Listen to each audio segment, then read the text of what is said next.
আমিনুল ইসলাম শান্ত। আজকে আসলে আপনাদের সঙ্গে একটি মজার ঘটনা শেয়ার করব। বিষয়টা হলো যে আমি শাপলা ফুল দেখার জন্য একটি পুকুরে এসেছি।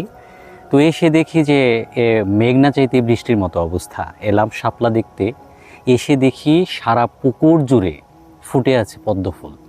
আসলে পদ্মের সংখ্যাটা বেড়ে যাওয়ার কারণে হয়তো বা পুকুরে শাপলাটা টিকতে পারেনি বা তার অস্তিত্ব টিকিয়ে রাখতে পারেনি।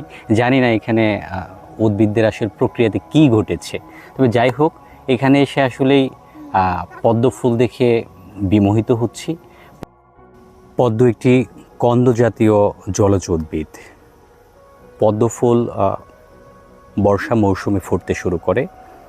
শরৎকালে এ ফুল বেশি পরিমাণে ফুটে থাকে, তবে হেমন্ত পর্যন্ত এই ফুল ফুটতে দেখা যায়।